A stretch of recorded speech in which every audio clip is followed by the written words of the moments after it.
sababu najua ninamtumikia Mungu aliye hai katika madhabahu hii. Jana tulianza semina yetu na kichwa kinachosema nguvu ya madhabahu, na tulifanya utangulizi jana. Wangapi walikuwepo jana? Haleluya, Mungu awabariki sana. Wangapi jana hawakuwepo? Leo ni mara ya kwanza.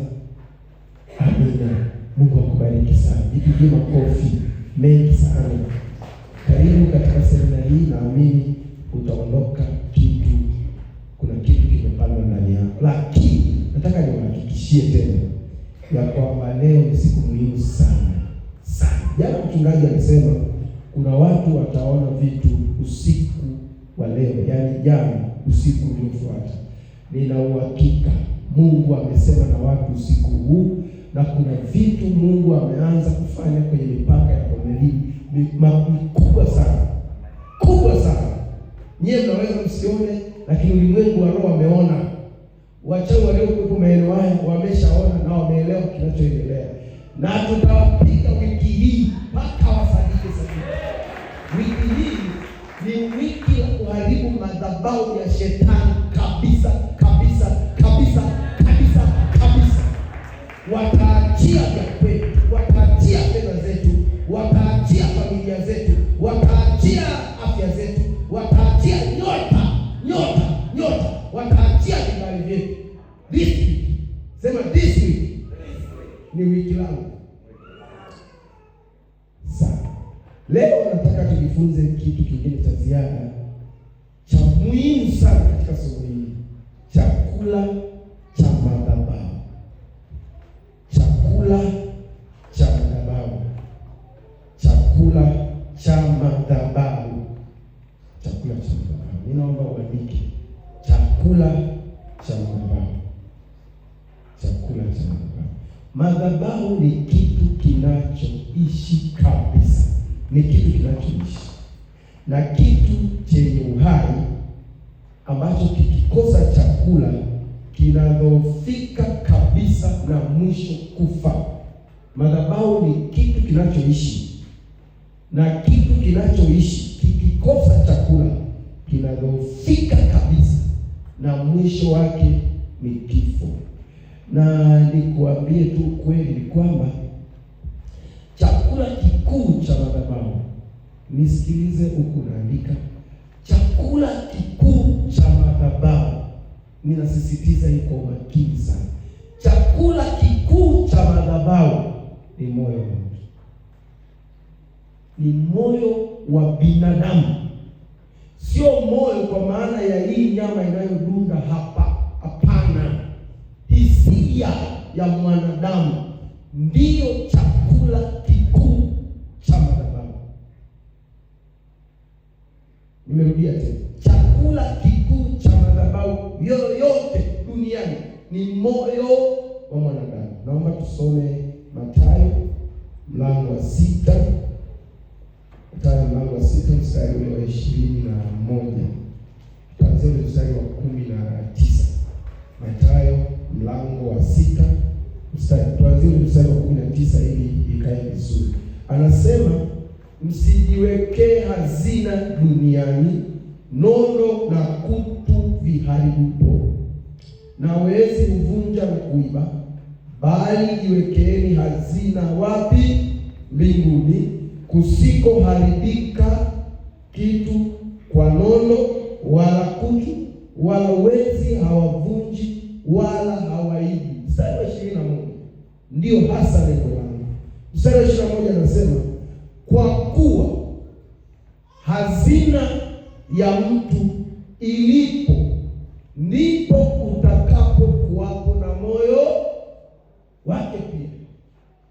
Kwa hiyo siku yoyote ukisoma Biblia ukaona neno kwa kuwa hazina, ukaona neno linalotangulia ni kwa kuwa, uwe na hakika kuna mambo yanayotangulia kabla ya hilo neno. Lakini anasema kwa kuwa hazina ya mtu ilipo ndipo na moyo wake utakapo kuwapo. Kati ya moyo na hazina nini kinatangulia ili kupeleka kitu kingine? Nini? Hazina. Usifikiri Mungu ni mjinga. ya mtu ndiyo inatangulia mahali, alafu moyo unafanyaje? Unafuata.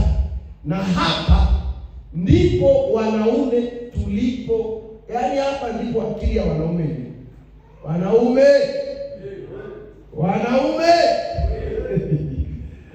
mwanaume akitaka kumpata mwanamke haanzi kumwambia nakupenda. No. Na tuna akili wanaume. Cha kwanza wanachofanyana, kama anasema uongo ndio niambia sasa. Hivi wanachofanyana tunachofanyana. Cha kwanza tunachofanya, tutamkaribisha kula. Leo tutakwambia tu karibu tule, lakini na chakula cha tofauti hivyo cha mimi na wewe. Tunaenda mahali tunakula, alafu unataka kulipa, mimi nalipa. Umeelewa sasa? Siku inayofuata atakuletea labda pipi. Naona ndio anapocheka. Ndio kweli. Atakuletea labda pipi. Wewe unasema hizi mambo ya kawaida tu. Kawaida. Anajua hazina ya mtu ilipo. Ndipo na moyo wako utakapofanyaje? Utakapokuwa. Siku inayofuata atakuletea ua sijui maua gani? Maua nini? Unaona unaona? Ndio, wanajua. Atakuletea maua, alafu unachukulia mbona mambo ya kawaida tu. Wewe chukulia tu mambo ya kawaida. Unashangaa hajakuambia anakupenda. Ghafla unashangaa tu kama moyo kanaanza kuwasha. Si ndio inakuwa hivyo? Unashangaa tu unaanza kujisikia kukusalimia. Na hajakuambia chochote. Alafu ataleta kitu kingine, na kila inayokuja ina thamani kuliko iliyo tangulia. Na ni kanuni ya Biblia kabisa. Na wale ambao ni wanaenda kwa mganga wa kienyeji, si wapo? Wale wanaoenda kwa mganga wa kienyeji, angalia wanachofanya. Siku ya kwanza atakwambia leta kuku. Mnakumbuka? Si mnakumbuka ni? Mnakumbuka mlivyoambiwa? Mnakumbuka? Siku ya kwanza leta kuku, siku ya pili leta sijui jogoo, siku ya tatu leta mbuzi. Kwa nini aseme jogoo alafu siku inayofuata kuambia peleka akakwambia tutaleta ndege au leta sijui ile kitu chenye thamani kuliko cha chini? Kwa nini? Kadiri unavyoongeza hazina pale, ndivyo ambavyo unaupeleka moyo wako wapi? Pale. Kwa hazina ya mtu ilipo, ndiko na moyo wake utakapokwenda. Kwa hiyo chakula kikuu cha madhabahu, kwa anachofanya mganga wa kienyeji anaposema leta kuku, leta mbuzi, leta ng'ombe, siku ya mwisho anakuambia kama mtoto wako wa kwanza. Unakumbuka? Unakumbuka? Kadiri unapopeleka kikubwa zaidi, ndivyo unapopeleka moyo wako na kukaza pale kwenye madhabahu. Kwa lengo sio mtoto, lengo sio ng'ombe, lengo sio mbuzi, lengo sio kuku, lengo ni moyo. Linda sana moyo wako kuliko unachofanyaje. Kwa nini? Kwa sababu chemchemi ya uzima ipo hapa. Na anajua akiupata moyo wako, hata siku akikwambia leta ile gari yako inayohema, utapeleka tu. Utapeleka. Na unakuleta mpaka inafika siku huwezi kujiondoa. Mganga sema kwa jina la Yesu. Sema tena kwa jina la Yesu. Mganga yeyote niliyewahi kwenda kwake, leo ninajiondoa kwake. Kwa damu ya Yesu ya thamani, ninaipeleka kwenye ile madhabahu, nikalipe ile damu niliyopeleka kwa jina la Yesu. Imeisha hiyo. Mpigie Yesu makofi. Imeisha. Kama wana madai walete hapa, imeisha. Sasa nimesema hivi, chakula kikuu cha madhabahu ni moyo. Na kadiri hivi vitu vinavyoongezeka thamani madhabahuni, ndivyo ambavyo moyo wa mtu unakamatwa zaidi. Naelekea mahali pazuri. Kiwango cha thamani ya chakula kwenye madhabahu kwa kiwango hicho hicho itamiliki na kutawala. Kadiri madhabahu unayoiabudu au Mungu wa ile madhabahu unavyompelekea sadaka, kadiri inavyozidi ndivyo ambavyo unaipa ile madhabahu au yule Mungu wa ile madhabahu nguvu ya kumiliki na kutawala na kukupa wewe heshima katika eneo hilo. Haleluya! Na uhalali katika eneo hilo inatokana na nguvu ya madhabahu iliyopo katika hilo eneo. Ndio maana nasema mimi namshukuru sana baba askofu kwa huyu jamaa, hata kama wewe utaki, ila mimi najua ndani yangu na najua ninachozungumza. Bwana asifiwe. Kuna wakati unapiga shetani atatapika damu. Mimi nakwambia hata kama atatapika. Tumetumwa kwa wakati, na huu ndio wakati. Na huu ndio wakati wa Bwana. Sasa nimesema chakula kikuu cha madhabahu ni nini? Ni moyo. Lakini kinachopeleka moyo pale kwenye madhabahu sio tu nije nikwambie peleka moyo wako kwa Bwana. Kuna vitu vya kupeleka moyo kwa Bwana. Leo nataka nikuonyeshe kitu kimoja tu kabla hatujaingia kwenye maombi. Kitu kimoja, na vyote nitakavyozungumza labda siku 2 au 3 ni vitu vya kusababisha mioyo yetu, hata kama hatujui, mioyo yetu kwenda kwa Bwana. Kwa mfano, hivi ikatokea, nasema tu kwa mfano, ikatokea leo ni siku ya soko muhimu sana. Sisi kule mimi Isimani nilipo, mchungaji, kuna soko kubwa sana. Na hiyo siku soko inapokuwa, wewe tangaza semina mwenzako, hamna mtu sokoni. Nauliza au niache hilo swali maana sokoni utakuta watu sokoni. Seminari utawakuta wale watu ambao kweli kule Dar es Salaam. Mimi nimekulia sana, nimefanya kazi Dar es Salaam, nimesoma Dar es Salaam, nimefanya kazi miaka kama 8 hivi Dar es Salaam, kazi ya kuajiriwa. Kwa hiyo nilikuwa na abudu kwenye kanisa moja liko hapa Korogwe. Dar es Salaam kuna mahali panaitwa Korogwe, kanisa la KKKT Korogwe, mchungaji anaitwa Masai. Na mimi niliacha ibada, niliamua kuacha ibada kwa sababu nilikuwa namuomba Mungu nisaidie jambo hili, hamna. Kila nikimuomba Mungu naona kama vile Mungu amenipuuzia. Kwa hiyo nikaanza kwenda kanisani. Lakini kaja nikakutana na yule mchungaji, ni mtu fulani mwenye mbavu za Mungu. Yaani anafanya kazi. Kuna watu dunia hii, Mungu bado ana watu. Nilipomuona yule mtu, kumbe bado kuna watu wa namna hii kanisani. Nikarudi kanisani. Sasa asira nilio nayo kwenye madhabahu ya Mungu, yule aliyeweza kunirudisha kwenye madhabahu ya Mungu alikuwa nani? Na mimi kwa nini nisiweze? Na wiki hii na kampeni. Tuna kampeni mchungaji ya kuwaonyesha watu kwamba waganga hawana thamani, ila madhabahu ya mheshimiwa ndio yenye thamani. Ndio kampeni tulionayo wiki hii, na itafanikiwa kwa 100%. Nina uhakika. Mungu tuliyembeba, huyu Mungu tuliyembeba sio wa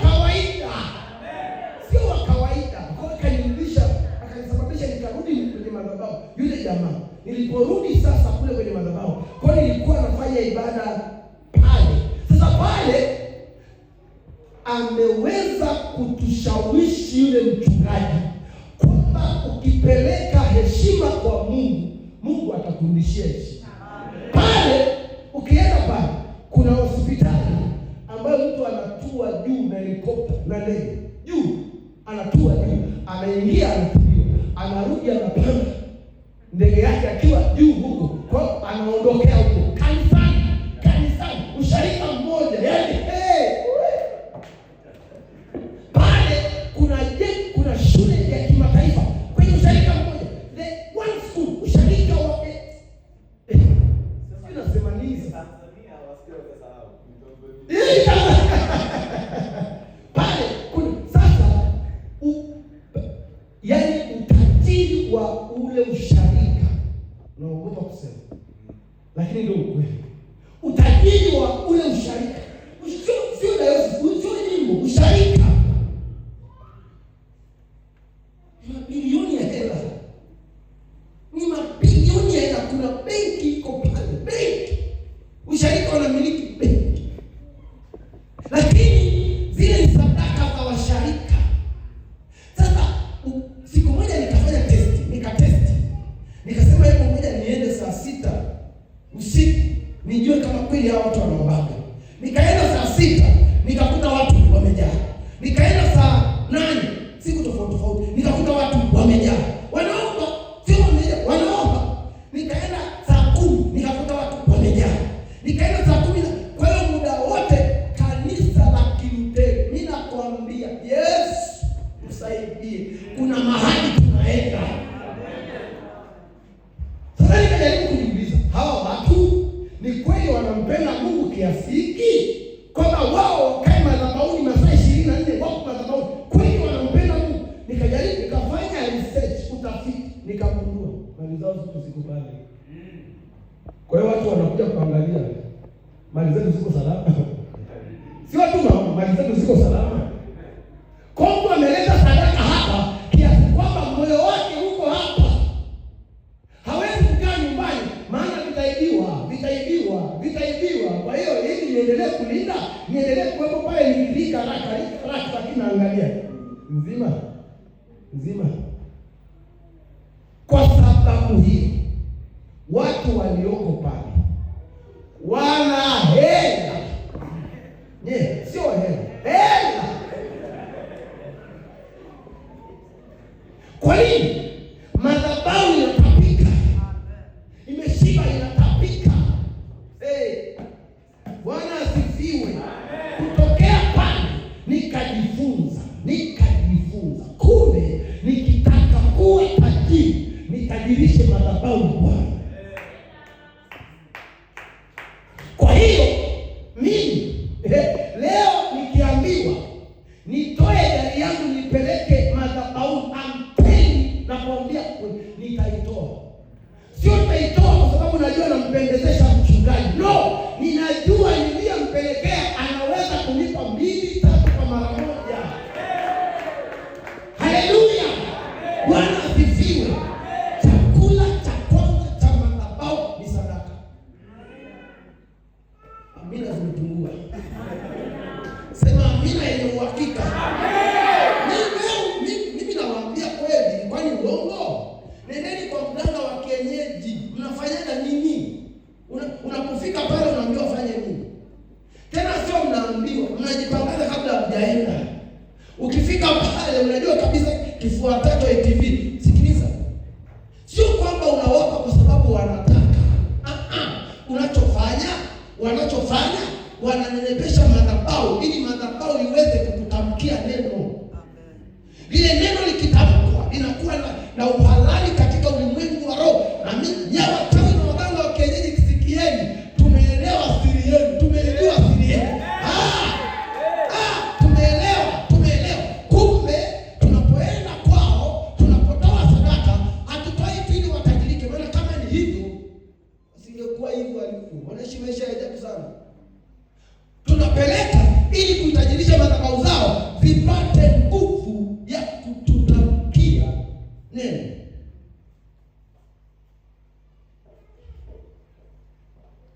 Nimesema hivi, chakula cha kwanza cha madhabahu, sadaka. Kitabu cha Mwanzo mlango wa 8 mstari wa 18-22. Hapo Walutheri wanakasirikana vibaya sana. Ila hatuna namna ya kupona kwa watu wetu. Hatuna namna. Ni kueleza ukweli. Usipoeleza ukweli, tutabaki na umaskini. Na umaskini ni laana. Hakuna mtu aliyeumbiwa umaskini. Hayupo. Kila mtu ana uwezo wa kuwa tajiri popote alipo. Sikiliza. Biblia inasema nitakubariki shambani na ukiwa wapi? Kwa baraka za Mungu ziko kila mahali. Hatuchagui mahali. Ila wewe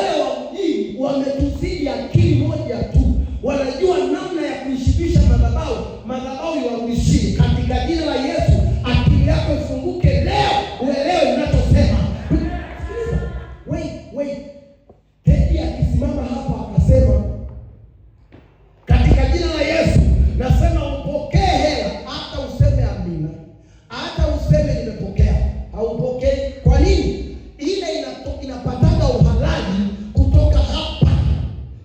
Akisema nakubali, na yeye muulizeni, mimi sijawahi kumchunguza, lakini ulizeni sadaka anayotoaga. Mimi sijawahi kumchungulia, lakini ulizeni sadaka anayotoaga. Hawezi kuwa anatoa sadaka ndogo huyu. Na mishahara yetu naijua. Ili mnajua mishahara. Posho zetu unazijua bila. Unazijua. Katika posho hiyo kuna sadaka anatoaga, na wakati mwingine hatoi kwa ajili yake, anatoa kwa ajili yenu. Sasa tukijua hiyo siri wote, tukachangia. Mchungaji anatoa na wewe unatoa. Wakisema nataka kujenga nguzo, unasema na mimi najenga nguzo yangu. Sikiliza, ulimwengu wa roho ukiona namna hiyo, mashetani, wachawi, waganga wa kienyeji wakiona namna hiyo, ni kwamba unanyang'anya mamlaka ya nguvu ya madhabahu zao, unazileta hapa. Jamaa simama hapa akasema, mbarikiwe wote kwa jina la Yesu. Hata kama hutaki kubarikiwa, utabarikiwa, sio kwa sababu umetaka. Madhabahu imelazimisha upate hela. Bwana Yesu asifiwe. Haleluya, haleluya, haleluya. Kitabu cha Mwanzo mlango wa 8 mstari wa 18 mpaka wa 22. Jana tulisoma Nuhu anapotoka kwenye safina, cha kwanza anasema akatoa sadaka, na alipokuwa akitoa sadaka, harufu ikaenda kwenye pua ile. Sasa kitabu cha Wafalme mlango wa 18, hii naomba tusome. Kitabu cha Wafalme mlango wa 18. Usisahau nimesema chakula cha kwanza cha madhabahu. Chakula kikuu cha madhabahu ni nini? Moyo wa mtu. Lakini linalopeleka huo moyo wa mtu, cha kwanza ni sadaka. Mimi nimejiuliza sana, huyu Mungu ni maskini mpaka atuambie kweli leteni sadaka? Sio maskini, ila sheria yake inasema ili upate moyo wa mtu, na tumia hazina yake. Na hawezi kuviolate, hawezi kwenda kinyume na hiyo sheria. Kwa mahali popote ambapo hawatoi sadaka, hata kama Mungu anawapenda kiasi gani, lakini mtabaki tu na hali ya ufukara na umaskini.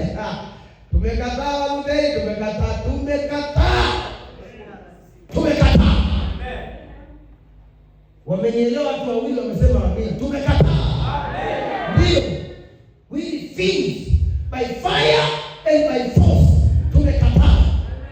Na namna pekee ya kukataa ni kukubaliana na kanuni na taratibu za kimungu. Hakuna shortcut.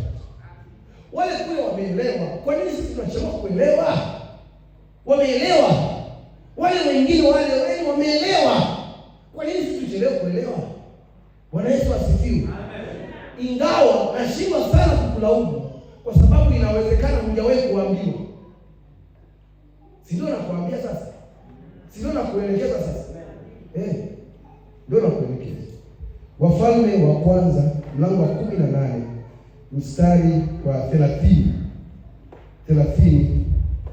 Utasoma mstari mingi kidogo. Kisha Elia akawaambia watu wote, nikaribieni mimi. Watu wote wakamkaribia, akaitengeneza kama Biblia ya kwako. Lile neno akaitengeneza madhabahu ya Bwana iliyovunjika. Weka mstari. Ongea, weka mstari. Akaitengeneza madhabahu ya Bwana iliyovunjika. Kwa nini asiende kwa liba bashaka na baba? Kwa nini anatengeneza madhabahu kwanza iliyovunjika? Elia akatoa mawe 12 kwa hesabu ya makabila ya wana wa Yakobo aliyejiliwa na neno la Bwana na kuambiwa, jina lako litakuwa Israeli. Naye akaijenga madhabahu kwa mawe hayo. Tuvuke twende mstari, utasoma wewe. Twende mstari wa 33 kipengele cha B. Anasema akasema, jazeni mapipa 4 maji. Hapa ndipo palipo na kitendawili. Mkayamwage juu ya sadaka ya kuteketezwa na juu ya kuni. Akasema fanyeni mara ya pili, wakafanya. Fanyeni mara ya tatu, wakafanya. Mstari wa 35. Yale maji yakaizunguka madhabahu. Mstari wa 36, ikawa wakati wa kutoa dhabihu ya jioni, Eliya nabii akakaribia akasema, Bwana Mungu wa majeshi wa Abrahamu na wa Isaka na wa Israeli, na ijulikane leo ya kuwa wewe ndiwe Mungu katika Israeli, na ya kuwa mimi ni mtumishi wako, na ya kuwa nimefanya mambo haya yote kwa neno lako. Unisikie Bwana, unisikie, ili watu hawa wajue ya kuwa wewe Bwana ndiye Mungu, na ya kuwa wewe umewageuza, my Lord, my God, umewageuza moyo wakurudie, ndipo moto wa Bwana. Haleluya, haleluya, haleluya, haleluya, haleluya, haleluya. Wait a minute. Yaani subiria kwa dakika moja, nikupe kitendawili kilivyokuwa. Ilikuwa hivi, Eliya alisema mvua haitanyesha mpaka kwa neno langu. Watu ni wajeuri. Kumbe ukiwa na Bwana, nabii wa Bwana, unaweza kusema wachawi wote wa mji wa Pomerini, na mimi natamka katika madhabahu hii, wachawi wote wa Pomerini walio na watu ndani ya vyumba vyao. Wait a minute. Yaani subiri kidogo. Tukiwa katika usharika fulani, na niwahi kusema hivi, unajua, ngoja naendaje mbele. Eliya akarudi kutoka mafichoni akasema hivi, sasa leo nataka tujue Mungu wa Israeli ndio mkubwa au Mungu Baali ndio? Akatoa maelekezo, sadaka yenyewe itokee kwenu huko. Msije ukasema nimeisemelezea. Itokee kwenu huko. Leteni ng'ombe wawili, moja mtatengeneza nyie na mimi nitatengeneza wa pili, alafu tutamtengeneza na tuone ya kuwa ni Mungu yupi anaweza kushusha moto na kulala sadaka. Sasa kilichotokea, kabla Eliya hajaomba Mungu, alirekebisha madhabahu kwanza. Leo tusijue, nielewa watu wa Mungu. Madhabahu ya Mungu kwanza, ya Mungu kwanza alirekebisha. Alipomalizana na habari ya madhabahu, akapata ujasiri sasa wa kusema na ijulikane leo. Lakini kwanza amehakikisha madhabahu imejaa. Sasa nataka nikuonyeshe sadaka iliyotoka, ni sadaka inayouma. Miaka mitatu mvua haijanyesha, anasema leteni mapipa 4 ya maji. Nisaidieni. Pipa lilokuwa kiasi gani? Ndoo 12 ndoo za lita 20, 12. Angalia adhabu anayotoa. Leteni sadaka inayouma, maji ambayo hayapatikani, nileteni ndoo 12. Mara ya kwanza mapipa 4 ni ndoo ngapi hizo? 12 mara 4 ngapi? Walimu nisaidieni. 36. Wait, subiri kwanza. Ndoo 12 za kwanza mara 4. Si ndio? Sasa mwageni mara ya kwanza, pipa 4. Mwageni mara ya pili, pipa 4. Mwageni mara ya tatu, pipa 4. Hayo maji mengi usipime. Na ilikuwa ni adimu, ni bidhaa adimu kama Pepsi ilivyokuwa adimu kipindi chetu. Bwana asifiwe. Kwa hiyo alihakikisha anatoa sadaka inayouma. Baada ya kutoa sadaka inayouma, sasa ametengeneza madhabahu ya Bwana. I like this. Ninaipenda hii. Mkiona mchungaji amenong'ana hapa madhabahu, mtieni moyo. Maana anatengeneza madhabahu ambayo itawainua wote. Haleluya. Bwana asifiwe. Mungu awabariki sana wana maombi kwenye usharika huu. Mungu awabariki sana ninyi ambao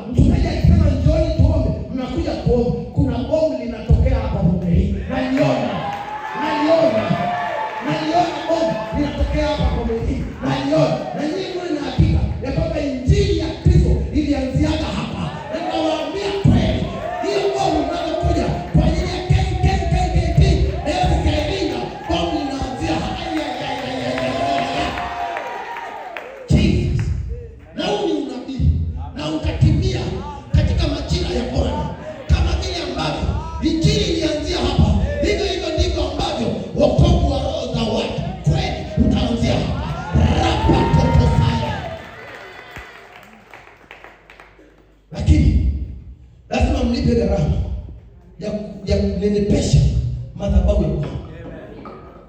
Sasa Elia alifanya hivyo, na mnajua kilichotokea. It is going to happen. Itatokea hapa. Tedi ujaje hapa kwa bahati mbaya. Mimi kuna kitu nakisikia ndani yangu kikubwa sana. Na ninakisema hapa maana najua ni mahali sahihi. Ujaje hapa kwa bahati mbaya. Ujaje hapa kwa bahati mbaya. Umekuja hapa kwa majira na wakati sahihi wa kutupaa wakitenda. Wakitenda kila kile mbinguni. Tutaendaje? Lazima tupate mtu shaka yanda. Lazima tupate mtu mmoja. Lazima tupate mtu mmoja. Hatuwezi kuwa wengi. Lazima atokee mmoja aliyejiapiza, aliyejiuiza na damu ya Yesu. Kama kufa nitakufa, lakini wanapenda lazima mbinguni waone. Lazima waende mbinguni. Na niwaambie kweli, hatuna mpango wa kuhama, hatuna mpango wa kuanzisha makanisa, hatuna mpango wa kuanzisha huduma. Ratiba yetu ni hapa hapa. Tutabanana hapa hapa. Why? Walutenda lazima twende mbinguni. Lakini hatuwezi kwenda mbinguni kienyeji. Lazima twende mbinguni kama kina Arimathea. Twende mbinguni tukiwa na shekeli. Wewe niwaambie kweli, inawezekana tukifika mbinguni yako matabaka. I'm telling you the truth. Kuna matabaka. Kama hakuna matabaka, kwa nini ile siku wakati yule tajiri anaambiwa anaugua kule, alafu anamuona Lazaro kwenye kifua cha Abraham ametulia? Hivi mnafikiria wapo watu wengine kwenye kifua cha Abraham? Walikuwepo. Kwa nini tajiri amwambie Lazaro? Madharau mabaya sana. Kwa nini tajiri anampointi Lazaro kwamba Lazaro amchoke kidole ampelekee maji? Alishazoea kumtuma huko duniani. Na kwa nini alizoea kumtuma huko duniani? Alikuwa maskini. Na huko mbinguni hakubadilika, bado alikuwa maskini. Nitatafuta hela hapa. Tukifika huko mbinguni lazima tuheshimiane. Kwa hiyo kuna matabaka hapa. Kuna matabaka hapa. Kwa hiyo tafuta hela hapa. Ukifika mbinguni wakiangalia wako mtuma, isiwe wewe. Tunafanyaje sasa? Lazima watokee watu wa namna hii.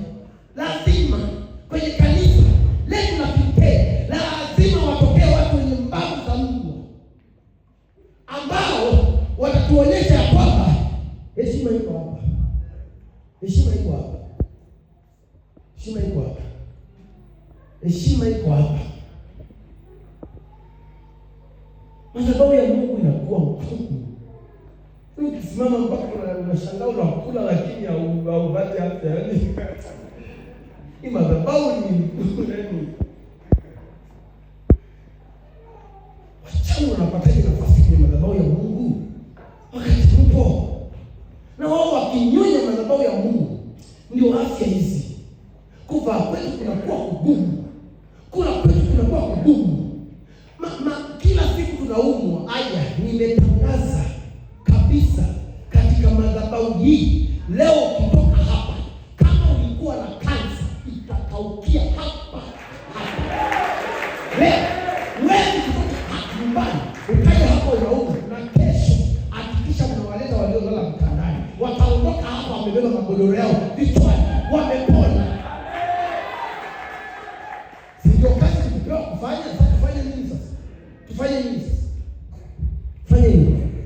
Kwa hiyo naambia tena, chakula kikuu cha madhabahu ni moyo, lakini kinachopeleka huo moyo kwenye madhabahu ni sadaka. Sasa sadaka unaweza ukaitoa kwa njia nyingi. Inaweza ikawa fedha, inaweza ikawa fedha, na kadiri unavyowekeza fedha yako madhabahuni ndivyo nguvu yako ya kifedha inavyozidi kuongezeka. Kadiri fedha zako zinazozidi kuwa nyingi hapa. Unajua kuna vitu tunasoma kama hadithi hivi. Mnamkumbuka mtu anaitwa Dorcas kwenye Biblia? Mshawahi kumsoma Dorcas? Dorcas alikufa maiti yalikuwa yanasubiri kwenda kuzikwa. Lakini ghafla wale wanawake ambao walikuwa wanavaa majoho aliyoyatengeneza na kutoa kama sadaka, siku hiyo wakavaa yale majoho, wakaenda kwa Petro. Wakamwambia Petro, huyu mwanamke ameondokaje? Tutakula nini? Tutaishije? Mwambie Mungu amrudishe. Sio maombi ya Petro yalimrudisha yule mwanamke. Sadaka ilisemeshwa, ikalia mbinguni. Akarudi. Wewe leo nini kitakurudisha? Yaani mkiondoka, watu watasema bora mnaondoka mapema. No, sio mimi. Na maana unakuja kwenye sehemu, hautakuwa wewe. Yaani ukiondoka unakuwa umeleta pengo. Kwa hiyo utawalazimisha watu waombe urudi. Na Bwana asifiwe. Haleluya. Kwa hiyo hebu tusome kile kitabu cha Kutoka. Nasikia maumivu sana nikisikia tajiri namba moja duniani. Kwa nini sio mteni mmoja anayetoka hapa? Kwa nini kila siku nasikia? Na unajua ni kwa nini? Nimewambia jana, Mungu hana upendeleo. Anachoangalia ni kanuni zake za baraka. Kwa hiyo wewe umeokoka, wewe hujaokoka, wewe unamtaja Yesu, wewe humtaji Yesu, ukifuata kanuni za kibiblia, Mungu hana namna, lazima kuna. Kitabu cha Kutoka mlango wa 7 mstari wa 10. Kitabu cha Kutoka mlango wa 7 mstari wa 10 mpaka ule wa 12.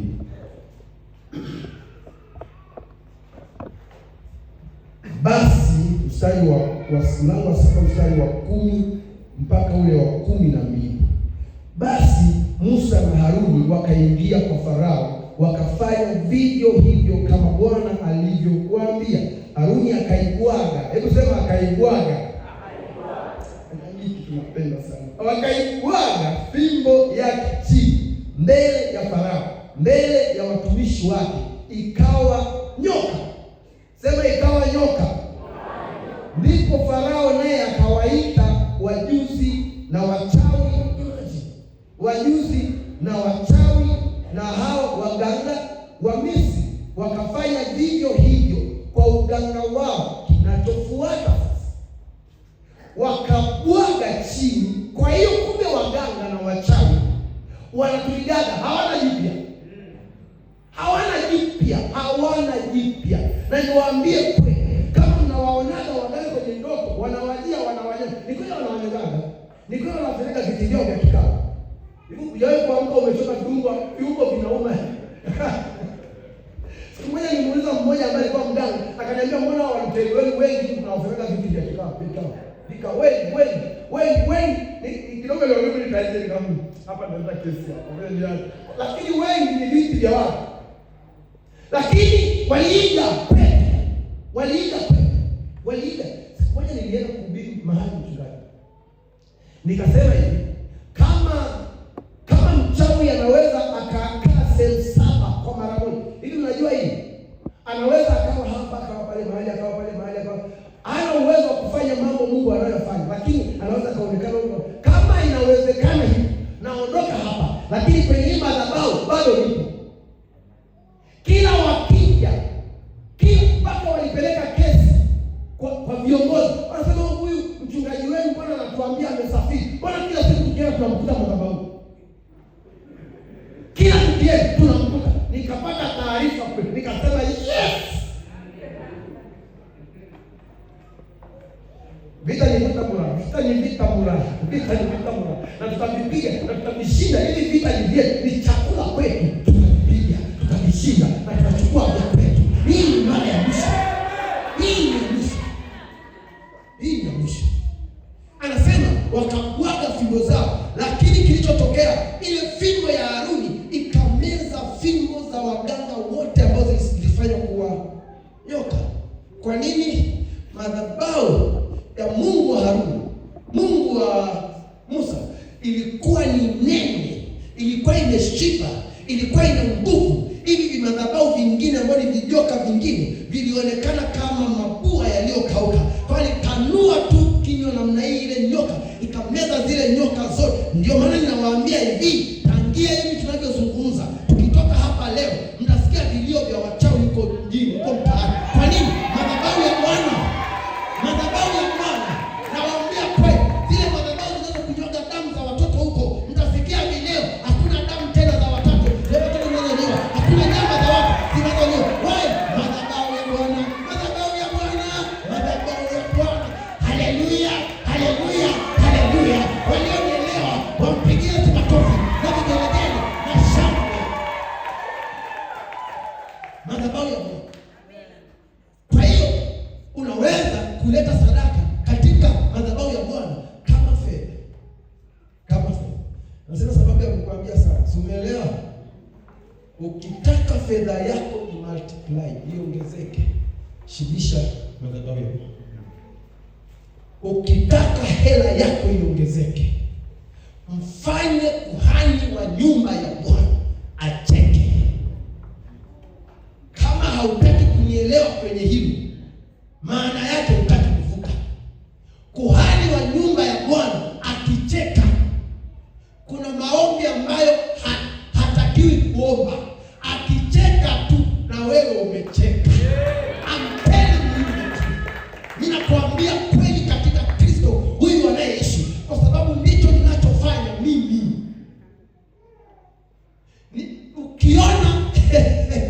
Ukiona unataka kutomoka kwenye maisha yako, mfanye kuhani wa Bwana kwenye madhabahu ya Bwana acheke. Basi ukiona utaki kumfanya kuhani wa Bwana acheke, mfanye baba yako na mama yako kule nyumbani wacheke. Utakuja kumsimulia baba yako na mama yako wakicheka nyumbani. Nyie vijana mnanisikia ninachosema? Mnanielewa ninachosema? Baba yako na mama yako wasipocheka, wewe hutacheka.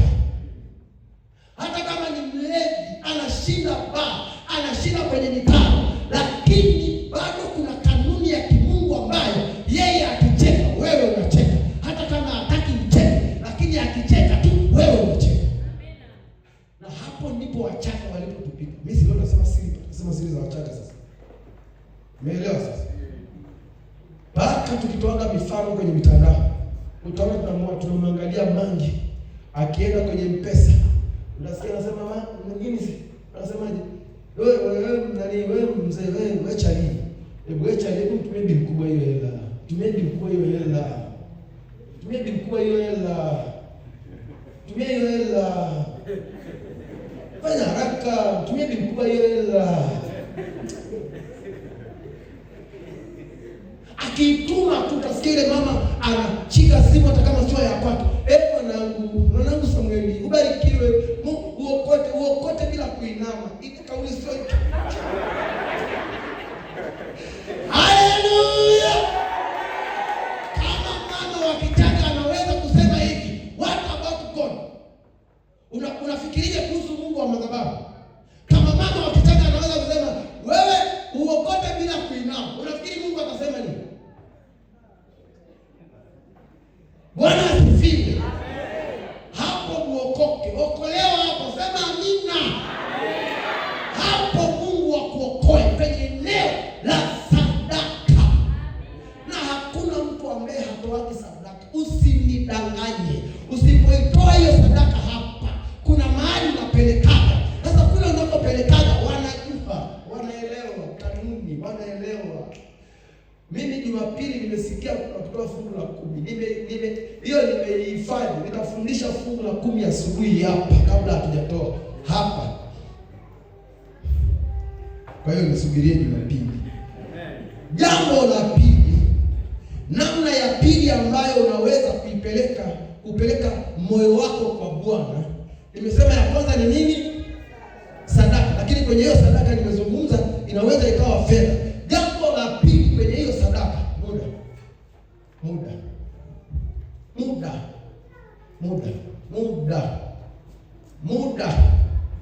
Nimeona watu wengi sana wakilalamika, Mungu kwa nini hawabariki ambao hawakuiti, hawakuheshimu? Mbona hawakuheshimu alafu na wabariki? Angalia muda wao mwingi wanafanya nini?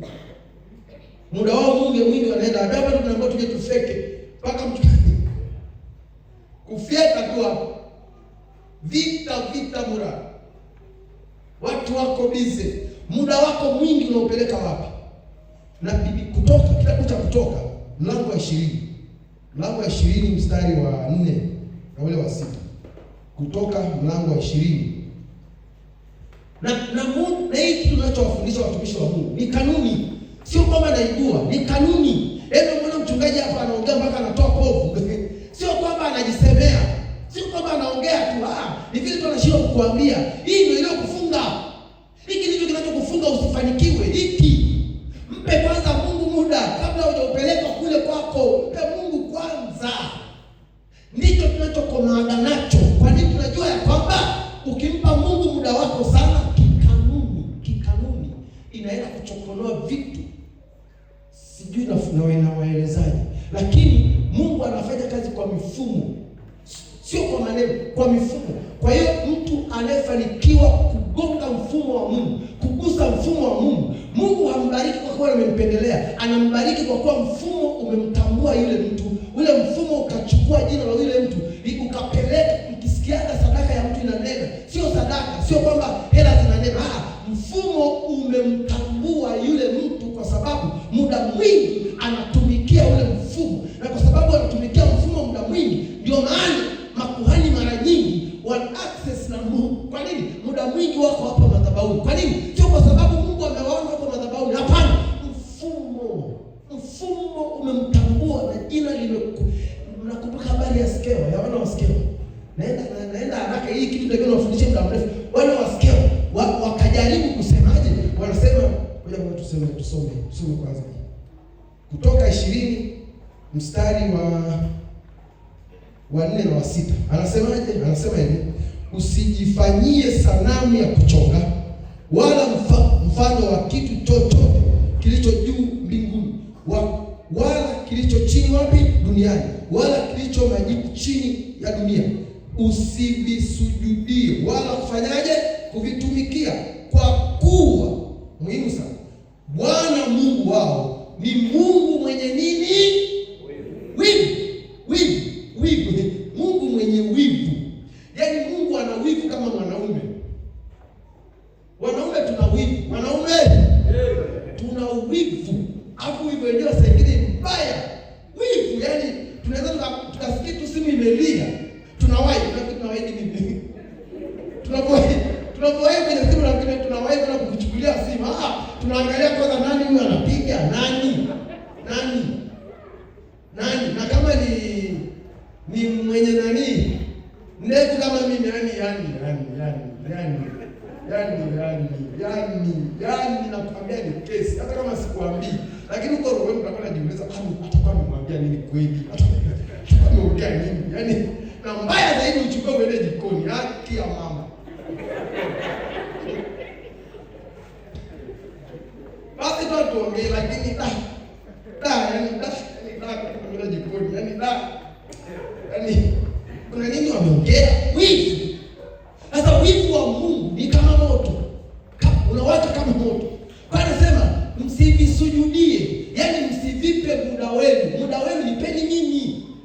Mimi nilichosema tumishi wa Mungu. Sasa angalia muda unapofanya kazi. Yule mpiga kinanda yuko. Alikuwa anapiga kinanda.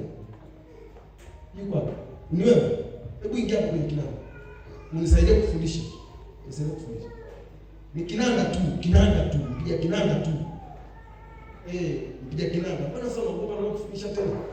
Unaona wana wa Skewa wanaenda kujaribu kuiga habari ya Paulo. Unakumbuka wakasema kwa jina la Yesu yule anayehubiriwa na nani?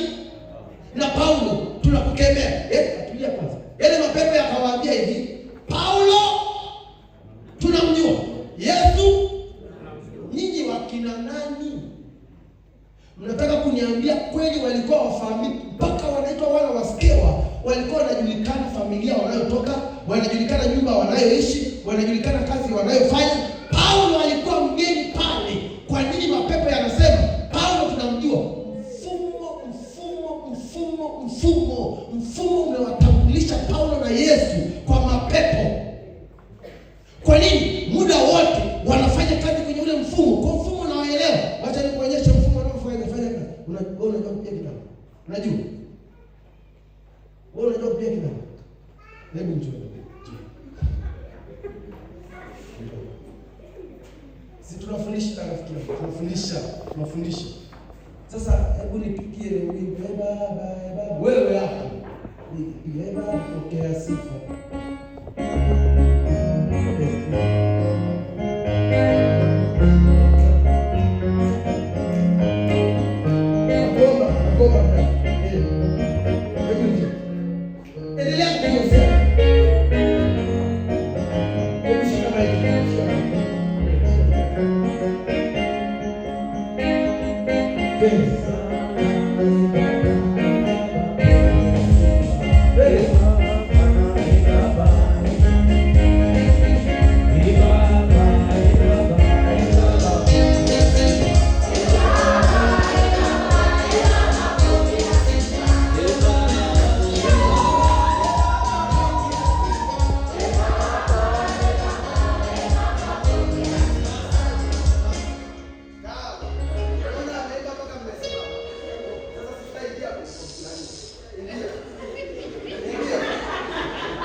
Naomba unipigie wimbo huo. Upige mpaka huyu aimbe mpaka wasimame hao. Twende kasi twende. Unaonyesha nini? Wewe zima. Piga wewe. Piga wewe piga. Piga basi. Piga mwanangu hiyo. Piga. Twende sasa na wewe piga. Bonyeza hiyo mtoto. Bonyeza. Wewe bonyeza tu. Basi sikaje. Unaweza kupiga nani? Njoo. Hebu sio kaa kwanza. Nipigie sasa. Muziki huo aliopiga huyo mpigie mwanangu. Twende kazi. Twende. Yes, sasa. Twende.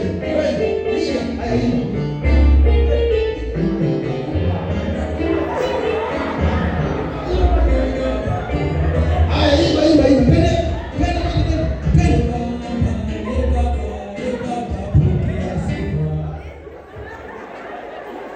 Asante sana mwanangu. Asante. Bwana asifiwe. Umecheka nini sasa?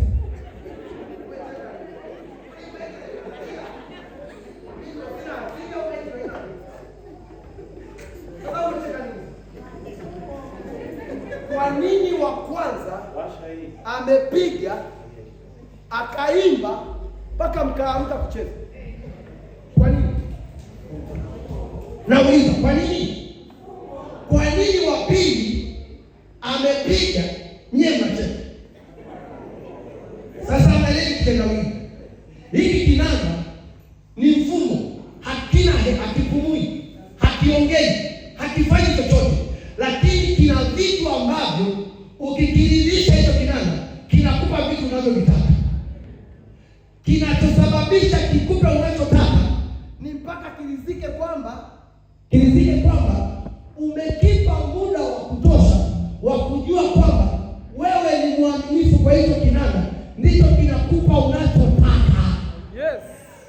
Lakini huyu hapa ameingia dakika moja, anataka dakika hiyo